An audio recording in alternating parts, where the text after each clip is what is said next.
प्यारे विद्यार्थियों, मैं सुमंत कुमार आप सभी का अब्रेल एकेडमी के ऑनलाइन क्लासेज में स्वागत करता हूं। आज हम भारतीय अर्थव्यवस्था के महत्वपूर्ण प्रश्नों को हल करेंगे जो हमारे आगामी पीईटी एग्जाम के लिए बहुत ही महत्वपूर्ण साबित होंगे।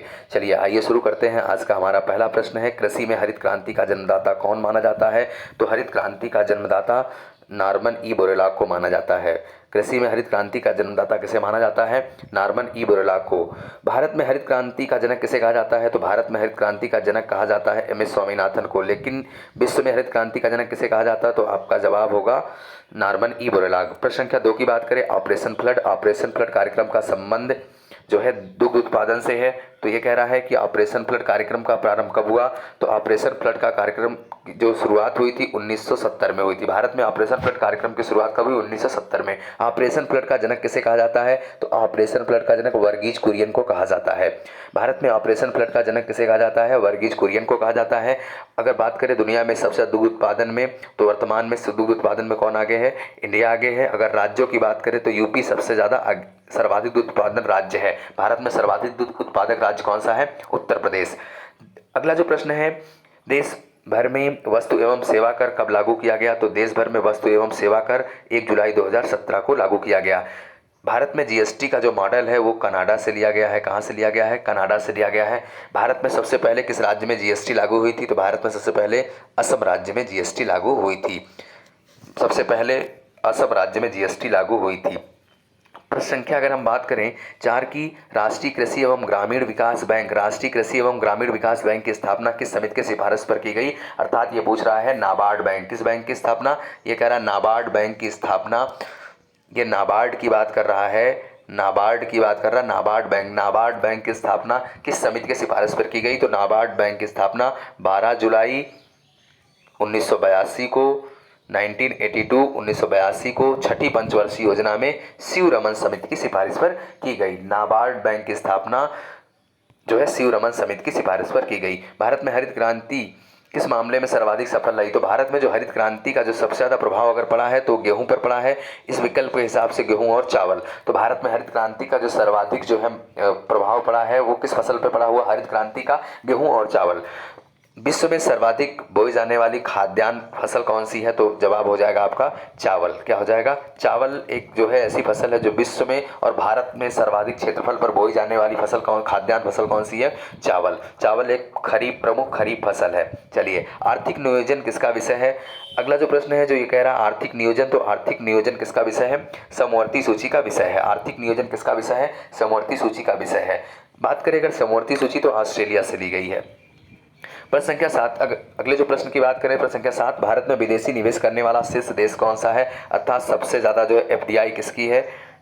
शीर्ष एफडीआई वाला राज्य भारत में कौन है? तो शीर्ष एफडीआई वाला राज्य कौन है? सिंगापुर है। शीर्ष एफडीआई वाला राज्य कौन है? सिंगापुर है। भारत में नियोजित अर्थव्यवस्था पुस्तक है, अर्थात भारत में अर्थव्यवस्था पर लिखी गई पहली पुस्तक है planned economy of India. Planned economy of India, option C सही है। प्लान्ड इकोनॉमी ऑफ इंडिया 1934 में डॉक्टर एम विश्वेश्वरैया द्वारा लिखी गई भारत में अर्थव्यवस्था पर लिखी गई पहली पुस्तक है। जबकि अर्थव्यवस्था का पिता किसे कहा जाता है? तो एडम स्मिथ को कहा जाता है, जिन्होंने वेल्थ ऑफ नेशन 1776 में लिखी है। एडम स्मिथ ने वेल्थ ऑफ नेशन कब लिखी है? 1776 में एडम स्मिथ द्वारा लिखी गई पुस्तक थी वेल्थ ऑफ नेशन। अगले प्रश्न की बात करें, विश्व बैंक समूह के वर्तमान प्रमुख कौन है? तो विश्व बैंक समूह के वर्तमान प्रमुख है डेविड मालपास। विश्व बैंक की स्थापना कब हुई? 1944 में। विश्व बैंक की स्थापना कब हुई? 1944 में। इसका मुख्यालय है वाशिंगटन डीसी। विश्व बैंक का मुख्यालय कहाँ है? Washington DC. चलिए अगला प्रश्न देखते हैं। अगला प्रश्न है ease of doing business. Ease of doing business 2021 में भारत की रैंकिंग कौन सी है? तो ईज ऑफ डूइंग बिजनेस में भारत 63वें स्थान पर है। ईज ऑफ डूइंग बिजनेस में भारत 63वें स्थान पर, जबकि शीर्ष स्थान पर न्यूजीलैंड है। चलिए, शीर्ष स्थान पर New Zealand ease of doing business में। कारोबार सुगमता सूचकांक। चलिए अगला जो प्रश्न है, भारत में सबसे अधिक संपत्ति वाला राज्य कौन सा है? तो भारत में सबसे अधिक संपत्ति वाला राज्य है महाराष्ट्र। भारत में सबसे अधिक संपत्ति वाला राज्य कौन है? महाराष्ट्र है। जीडीपी के आधार पर भारत दुनिया की कौन सी अर्थव्यवस्था है? तो जीडीपी के आधार पर भारत का स्थान है 6वां। वर्तमान में जीडीपी के आधार पर भारत का स्थान कौन सा है? 6वां। जीडीपी के आधार पर भारत का स्थान कौन सा है? 6वां स्थान है। अगर हम जीडीपी की बात करें तो शीर्ष जीडीपी वाला जो देश है वो आपका शीर्ष जीडीपी किस देश की? यूएसए की है। और जीडीपी आधार पर दुनिया की दूसरी सबसे बड़ी अर्थव्यवस्था कौन सी है? चीन। जीडीपी के आधार पर दुनिया की दूसरी सबसे बड़ी अर्थव्यवस्था कौन सी है? चीन। भारत दुनिया की कौन सी अर्थव्यवस्था है? भारत 6वीं अर्थव्यवस्था है। चलिए अगला प्रश्न है, भारत में उच्चतम मानव विकास सूचकांक वाला राज्य, भारत में हाईएस्ट एसडीआई वाला राज्य कौन सा है? केरल। भारत में उच्चतम मानव विकास सूचकांक वाला राज्य कौन सा है? केरल। अगला प्रश्न है, निम्न में से कौन से देश में मिश्रित अर्थव्यवस्था अपनाई गई है? तो मिश्रित अर्थव्यवस्था अपनाई गई है भारत में। मिश्रित अर्थव्यवस्था किस देश में? भारत में मिश्रित अर्थव्यवस्था प्रणाली को अपनाया गया है। अगला प्रश्न है, मानव विकास सूचकांक में भारत का कौन सा स्थान है? मानव विकास सूचकांक अर्थात एचडीआई में भारत का 131वां स्थान है। कौन सा स्थान है? 131वां स्थान है। शीर्ष देश है नॉर्वे। एचडीआई के मामले में शीर्ष देश कौन सा है? नॉर्वे। भारत किस नंबर पर? 131वें नंबर पर है। अगला प्रश्न है, पहला मानव विकास सूचकांक किस अर्थशास्त्री द्वारा तैयार किया गया? तो जो पहला जो मानव विकास सूचकांक है वो अर्थशास्त्री हैं, इसको जारी करने वाले महबूब उल हक, इसको द्वारा जारी किया गया महबूब उल हक के पाकिस्तानी अर्थशास्त्री हैं, इनके द्वारा जारी किया गया। और एचडीआई मानव विकास सूचकांक जारी कौन संस्था करती है? United Nation Development Programme UNDP के द्वारा जारी किया जाता है। कौन संस्था जारी करती है? यूएनडीपी जारी करती है। चलिए प्राथमिक क्षेत्र, निम्नलिखित में से प्राथमिक क्षेत्र किसे कहा जाता है? तो कृषि क्षेत्र को प्राथमिक क्षेत्र कहा जाता है। कृषि क्षेत्र को प्राथमिक क्षेत्र कहा जाता है। कृषि क्षेत्र को प्राथमिक क्षेत्र कहा जाता है। ठीक है, कृषि क्षेत्र को प्राथमिक क्षेत्र, किस क्षेत्र को आप प्राथमिक क्षेत्र कहते हैं? कृषि क्षेत्र को प्राथमिक क्षेत्र कहा जाता है। देश के विकास में लोगों की निर्भरता कृषि पर बहुत ज़्यादा है, लेकिन देश के विकास में कृषि का योगदान सबसे कम है। तीनों क्षेत्र की बात करें, प्राथमिक, द्वितीयक और तृतीयक क्षेत्र में, तो देश के विकास में सबसे कम जो है भागीदारी किसकी है? कृषि क्षेत्र की है। चलिए अगला जो महत्वपूर्ण प्रश्न है, अगला है, भारत में योजना आयोग का गठन कब किया गया? भारत में योजना आयोग का गठन 15 मार्च 1950 को किया गया। भारत में योजना आयोग का गठन कब किया गया? 15 मार्च 1950 को भारत में योजना आयोग का गठन किया गया। अगर हम बात करें योजना आयोग की, तो योजना आयोग को अब परिवर्तित कर दिया गया है नीति आयोग में। किसमें? नीति आयोग में इसको तब्दील कर दिया गया। कब किया गया? 1 जनवरी 2015 को हमने योजना आयोग को किसमें कर दिया? नीति आयोग में परिवर्तित कर दिया गया। यह एक क्या है? जो है ये असंवैधानिक संस्था है। ये कैसी संस्था है? असंवैधानिक। योजना आयोग असंवैधानिक संस्था है, उसी का स्थान लिया है नीति आयोग ने। तो नीति आयोग कैसी संस्था है? ये जो है एक असंवैधानिक संस्था है।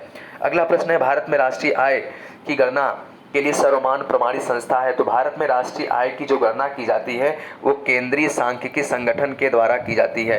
केंद्रीय सांख्यिकी संगठन की स्थापना कब हुई थी? केंद्रीय सांख्यिकी संगठन की स्थापना कब हुई थी? 1951 में हुई थी। केंद्रीय सांख्यिकी संगठन की स्थापना कब हुई थी? 1951 में। आप मुझे कमेंट बॉक्स में बताइएगा कि सांख्यिकी दिवस कब मनाया जाता है। चलिए आर्थिक विकास का तीसरा क्षेत्र, तो हमने बताया आपको आर्थिक विकास के 3 क्षेत्र हैं, प्राथमिक, द्वितीयक और तृतीयक। तो प्राथमिक क्षेत्र में हमारा एग्रीकल्चर आता है, द्वितीयक क्षेत्र में उद्योग आता है, तृतीयक क्षेत्र में हमारे सेवा क्षेत्र आता है, सर्विसेज आती है, सेवा क्षेत्र आता है। अगला प्रश्न है, भारत में वैश्वीकरण की प्रक्रिया कब अपनाई गई?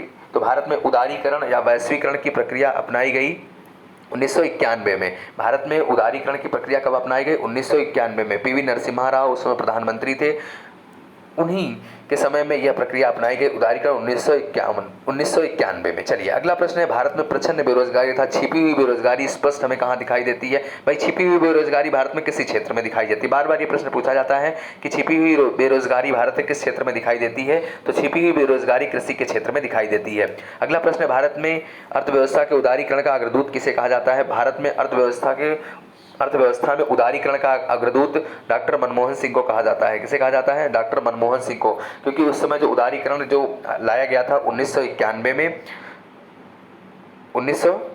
में उसका जो सुझाव था वो डॉक्टर मनमोहन सिंह ने ही दिया था। चलिए अगला जो प्रश्न है, किस वर्ष नाबार्ड बैंक की स्थापना हुई? तो नाबार्ड बैंक की स्थापना हमने पहले जैसा बताया कि नाबार्ड बैंक की स्थापना 12 जुलाई 1982 को नाबार्ड बैंक की स्थापना हुई, छठी पंचवर्षीय योजना में। किस पंचवर्षीय योजना में? छठी पंचवर्षीय योजना में हुई थी। ठीक है, और इसका जो है फुल फॉर्म बार बार पूछता है कि नाबार्ड का फुल फॉर्म क्या होता है, तो ध्यान रखिएगा, नाबार्ड NABARD, नाबार्ड का फुल फॉर्म पूछा जाता है तो national bank for agriculture and rural development. फिर से देख लीजिए, national bank for agriculture and rural development.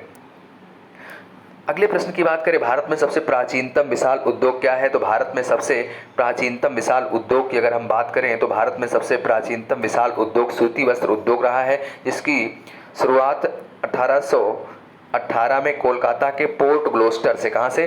Port Gloster कहाँ पड़ता है? ग्लोस्टर से की गई थी, कोलकाता में है, पोर्ट ग्लोस्टर से की गई थी, जिसकी शुरुआत पोर्ट ग्लोस्टर से कोलकाता से की गई थी 1818 में। भारत का सबसे प्राचीनतम विशाल उद्योग यही है, ठीक है।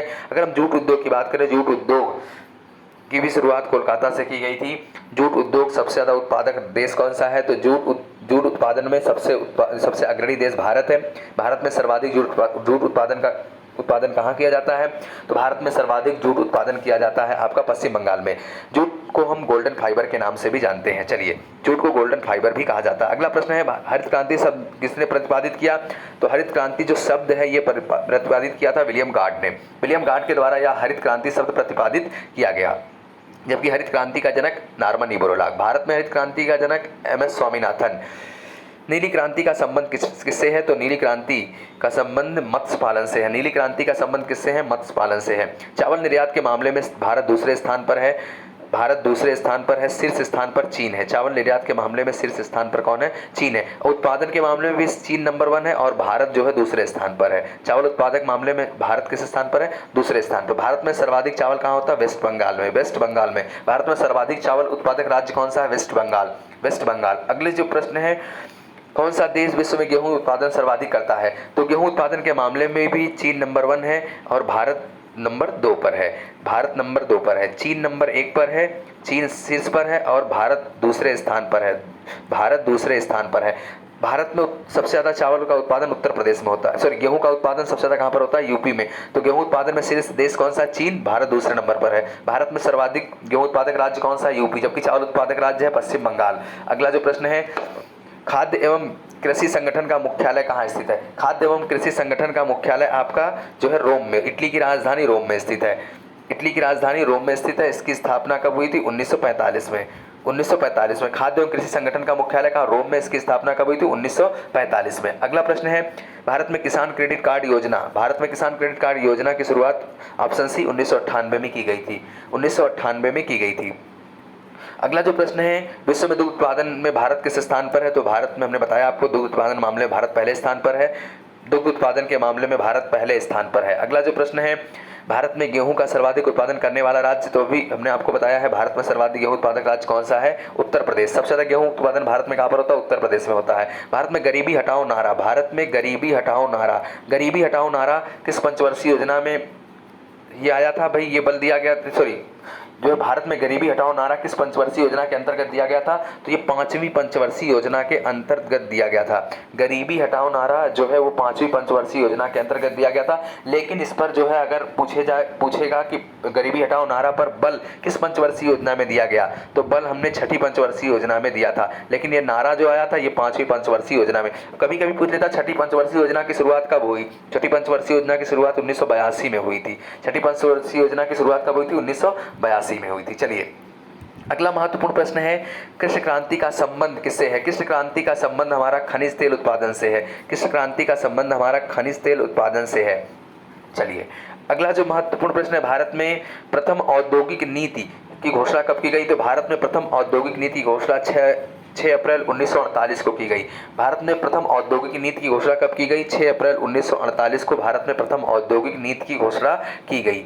मध्य प्रदेश में नेपा नगर जो है वो किसके लिए प्रसिद्ध है? तो जो मध्य प्रदेश में नेपा नगर है वो आपका अखबारी कागज के लिए किस लिए प्रसिद्ध है? अखबारी कागज उद्योग के लिए प्रसिद्ध है। मध्य प्रदेश का नेपा नगर किसके लिए प्रसिद्ध है? अखबारी कागज उद्योग के लिए प्रसिद्ध है। भारत में सोयाबीन सबसे ज्यादा उत्पादक राज्य कौन सा है? तो भारत में सबसे ज्यादा सोयाबीन जो उत्पादक राज्य है वो आपका है मध्य प्रदेश। सर्वाधिक सोयाबीन का उत्पादन होता है। दुनिया में अगर हम बात करें तो सबसे ज्यादा जो है सोयाबीन उत्पादक देश है वो है अमेरिका जो है सबसे ज्यादा सोयाबीन उत्पादक देश है। जबकि राज्य भारत में सबसे ज्यादा सोयाबीन का उत्पादन कहाँ पर होता है? मध्य प्रदेश में। इसलिए मध्य प्रदेश को सोया स्टेट भी कहा जाता है, सोया राज्य भी कहा जाता है मध्य प्रदेश को। अगला प्रश्न है, भारत में किसान कॉल सेंटर और कृषि चैनल का शुभारंभ कब हुआ?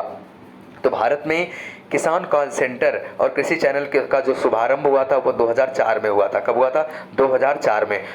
किसान आयोग की भी स्थापना कब की गई? अगर आपसे पूछे किसान आयोग की स्थापना भी 2004 में की गई थी। 2004 में किसान आयोग की स्थापना की गई। किसान आयोग की स्थापना कब की गई थी? 2004 में। अगला प्रश्न है, भारत में कुल कितने एग्रो इकोलॉजिकल जोन हैं? भारत में कुल कितने एग्रो इकोलॉजिकल जोन हैं? तो भारत में कुल एग्रो इकोलॉजिकल जोनों की संख्या कितनी है? 20 है। भारत में कुल कितने कृषि जलवायु क्षेत्र हैं? तो भारत में अगर जलवायुविक क्षेत्र पूछे तो भारत में कुल 15 कृषि जलवायुविक क्षेत्र हैं। भारत में कुल कितने जलवायुविक क्षेत्र हैं? कृषि जलवायुविक क्षेत्र हैं तो भारत में कुल 15 कृषि जलवायुविक क्षेत्र हैं। लेकिन एग्रो इकोलॉजिकल जोन कितने हैं? तो भारत में कुल कितने हैं? 20 हैं। अगला जो प्रश्न है, हरित क्रांति का संबंध मुख्यतः किस फसल से है? तो हरित क्रांति का संबंध मुख्यतः गेहूं से है। हरित क्रांति का जो संबंध है मुख्यतः किस फसल से है? तो हरित क्रांति का जो संबंध है मुख्यतः गेहूं से है। द्वितीय पंचवर्षीय योजना पर सर्वाधिक बल दिया गया किस पर? तो द्वितीय पंचवर्षीय योजना में जो बल दिया गया वो आपका उद्योग पर दिया गया, भारी उद्योग पर। किस पर? भारी उद्योग पर बल दिया गया। किस पर? भारी उद्योग पर। द्वितीय पंचवर्षीय योजना में जो बल दिया गया वो भारी उद्योग पर दिया गया। जो पहली पंचवर्षीय योजना थी वो कृषि और सिंचाई पर बल दिया गया था। अर्थव्यवस्था के विकास के लिए केंद्रीकृत नियोजन सर्वप्रथम कहाँ अपनाया गया था? भैया प्लानिंग जो की जाती है अर्थव्यवस्था के क्षेत्र में, तो ये नियोजन जो है वो सबसे पहले रूस में अपनाया गया था। नियोजन प्रणाली दुनिया में सबसे पहले कहाँ आई थी? रूस में। इसीलिए भारत में पंचवर्षीय योजना भी कहाँ से ली गई? तो भारत में पंचवर्षीय योजना रूस से ली गई है। कहाँ से? भारत में पंचवर्षीय योजना कहाँ से ली गई है? तो भारत में पंचवर्षीय योजना कहाँ से ली गई है? रूस से ली गई है। चलिए, राष्ट्रीय विकास परिषद का गठन कब किया गया? अर्थात ये कह रहा है एनडीसी नेशनल डेवलपमेंट काउंसिल, राष्ट्रीय विकास परिषद का गठन कब किया गया? तो योजना आयोग द्वारा जो भी प्लान किया जाता है उस पर अंतिम मंजूरी कौन देता है? एनडीसी देता है, नेशनल डेवलपमेंट काउंसिल, राष्ट्रीय विकास परिषद। ठीक है, तो अब नीति आयोग जो भी प्लान करेगा उस पर अंतिम मंजूरी कौन देगा? एनडीसी देगा। एनडीसी की स्थापना कब हुई थी? 6 अगस्त 1952 को। एनडीसी की स्थापना कब हुई थी? 6 अगस्त 1952 को एनडीसी की स्थापना हुई थी। राष्ट्रीय विकास परिषद की स्थापना 6 अगस्त 1952 को हुई थी। निम्नलिखित फसलों में से कौन सी फसल भारत में संसार में सबसे अधिक होती है? तो कह रहा है कि दुनिया में सर्वाधिक फसल कौन सी होती है? तो भारत हो चाहे विश्व हो, सबसे ज़्यादा जो फसल होती है वो आपका कौन सा होती है? सबसे ज़्यादा जो है कौन सी फसल होती है? तो ये जो विकल्प दिया देखिए, भारत, गेहूं, चीन, बिल्कुल सही है। गेहूं सबसे ज़्यादा चीन में होता है, बिल्कुल सही है। कपास चीन में होता है। गन्ना सबसे ज़्यादा उत्पादक जो है ब्राज़ील है। चावल उत्पादक कौन सा है? ये आपका चीन है। इस हिसाब से तो सभी विकल्प सही हैं।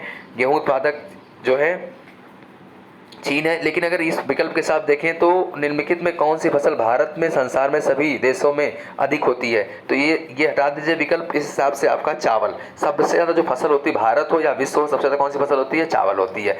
अगला जो प्रश्न है, भारत में सबसे अधिक कृषि भूमि किस के अंतर्गत आती है? तो फिर वही प्रश्न है, भारत में कृषि भूमि अंतर्गत सबसे ज़्यादा आती है चावल। किसके अंतर्गत आती है? चावल के अंतर्गत आती है। ट्राइसेम 1979 में एक योजना आई थी।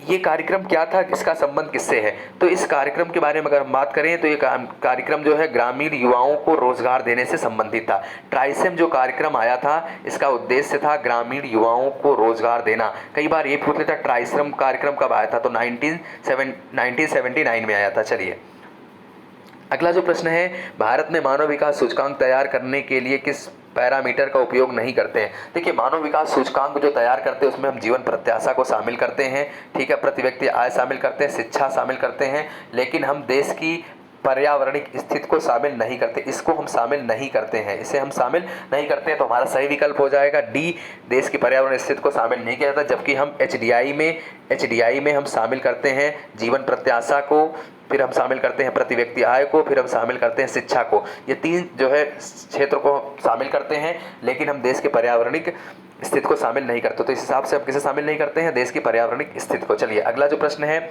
जीएसटी के तहत कौन सी दर लागू नहीं होती? भाई, जीएसटी के तहत कुल 5 दरें हैं। जीएसटी के तहत कुल कितने दरें हैं? 5 दरें हैं। 0, 5, 12, 18 और 28, ये 3 दरें हैं। 0, 5, 12, 18 और 28, ये 3 दरें हैं। तो कह रहा है कि कौन सी दर लागू नहीं होती है? तो जीएसटी के अंतर्गत देखिए इस विकल्प ये दरों में कौन सी दर नहीं है? तो 25 ऐसी कोई दर नहीं है जो लागू नहीं होती है। हाँ, सबसे उच्चतम दर कौन सी है जीएसटी की? 28। कई बार पूछा गया है कि जीएसटी की सबसे अधिकतम दर कौन सी है, 28। ठीक है, चलिए तो 5 दरें हैं, 0, 5, 12, 18 और 28। 25 कोई भी दर नहीं है, तो इस क्वेश्चन का जो सही जवाब हो जाएगा 25। चलिए आगे चलते हैं। अगला प्रश्न है, जीएसटी बिल को पारित करने के लिए कौन सा संवैधानिक संशोधन किया गया। बिल्कुल सही है, जीएसटी बिल को पारित करने के लिए जो संशोधन किया, 101वां संविधान संशोधन किया गया। 101वां ऑप्शन ए सही है, 101वां संविधान संशोधन किया गया जीएसटी बिल को पारित करने के लिए। अगला प्रश्न है, भारत में पंचवर्षीय योजना मॉडल कहाँ पर, प्रथम पंचवर्षीय योजना जो थी वो किस मॉडल पर आधारित थी। तो भारत में प्रथम पंचवर्षीय योजना हैराड-डोमर मॉडल पर आधारित थी, हैराड-डोमर मॉडल पर आधारित थी। भारत में पंचवर्षीय योजना की शुरुआत 1951 में की गई। पंचवर्षीय योजना कहाँ से ली गई, पंचवर्षीय योजना रूस से ली गई। कहाँ से, रूस से। चलिए अगला प्रश्न है, नीति आयोग के वर्तमान सीईओ कौन है। तो नीति आयोग के वर्तमान में जो सीईओ हैं वो है आपके अभिकांत, ठीक है, अमिताभ कांत। ठीक है, अमिताभ कांत है वर्तमान में। और नीति आयोग का जो इस समय उपाध्यक्ष हैं, नीति आयोग का उपाध्यक्ष कौन है, तो राजीव कुमार। नीति आयोग का उपाध्यक्ष कौन है, राजीव कुमार। नीति आयोग का पहला उपाध्यक्ष कौन था, तो 1 जनवरी 2015 को जब योजना आयोग को हमने नीति आयोग में तब्दील किया था, तो उस समय जो पहला जो इसके आयोग के उपाध्यक्ष थे वो थे अरविंद पनगड़िया। चलिए अगला जो प्रश्न है, नीति आयोग की स्थापना कब हुई। तो नीति आयोग की स्थापना हुई 1 जनवरी 2015 को। वर्तमान में नीति आयोग का अध्यक्ष कौन है, तो नीति आयोग का अध्यक्ष पीएम मोदी हैं अर्थात प्रधानमंत्री हैं। और उपाध्यक्ष कौन है, राजीव कुमार है। उपाध्यक्ष कौन है, राजीव कुमार है। नीति आयोग की स्थापना किसके स्थान पर की गई, योजना आयोग के स्थान पर की गई। नीति आयोग का प्रथम उपाध्यक्ष कौन था, नीति आयोग का प्रथम उपाध्यक्ष कौन था, तो नीति आयोग का प्रथम उपाध्यक्ष आपके अरविंद पनगड़िया थे। चलिए अगला कुछ पॉइंट हमने लिखा हुआ महत्वपूर्ण, 5 पॉइंट लिखे हुए हैं जो आपके लिए बहुत ही महत्वपूर्ण है। सेबी अधिनियम कब पारित किया गया। सेबी की स्थापना कब हुई थी, पहले तो ये समझिए सेबी की स्थापना कब हुई थी। सेबी की स्थापना हुई थी आपकी, सेबी की स्थापना कब हुई, तो सेबी की स्थापना 1988 में हुई थी। लेकिन सेबी अधिनियम कब पारित किया गया, 1952 में पारित किया गया। सेबी अधिनियम कब पारित किया गया, 1952 में पारित किया गया। भारत में निर्यात आयात बैंक अर्थात एग्जिम बैंक की स्थापना कब की गई। भारत में निर्यात आयात बैंक की स्थापना 1982 में की गई, 1982 में की गई। भारत में रिजर्व बैंक को करेंसी नोट छापने का अधिकार प्राप्त है। कितना अधिकतम वो छाप सकता है, तो अधिकतम करेंसी नोट कितना छाप सकता है, 10,000 तक। आरबीआई की बात करें तो आरबीआई की स्थापना आरबीआई एक्ट 1934 के तहत 1934 के तहत हिल्टन यंग कमेटी की सिफारिश पर की गई थी 1 अप्रैल 1935 को। 1 अप्रैल 1935 को इसकी स्थापना हुई थी। इसका राष्ट्रीयकरण किया गया 1 जनवरी 1949 को। आरबीआई का राष्ट्रीयकरण किया गया। बैंकों का बैंक कहते हैं, मुख्यालय है इसका मुंबई। चलिए अगला जो पॉइंट है हमारा, भारत में पहली बार 14 बैंकों का राष्ट्रीयकरण कब किया गया। तो भारत में पहली बार 14 बैंकों का एक साथ राष्ट्रीयकरण किया गया 19 जुलाई 1969 को। 19 जुलाई 1969 को। इस समय देश में कुल कितने सार्वजनिक बैंक है, तो देश में कुल 12 सार्वजनिक बैंक है। देश में कुल कितने सार्वजनिक बैंक है, देश में कुल 12 सार्वजनिक बैंक है। भारत में सर्वप्रथम कागजी मुद्रा कब शुरू की गई। भारत में सर्वप्रथम कागजी मुद्रा की शुरुआत जो की गई वो की गई आपकी 1862 में। 1862 में 1862 में भारत में पहली बार कागजी मुद्रा की शुरुआत की गई। बता दें भारत में सिक्का जारी कौन करता है। भारत में सिक्का भारत सरकार। सिक्का जारी करने का किसका अधिकार है, सिक्का जारी करने का अधिकार भारत सरकार को है।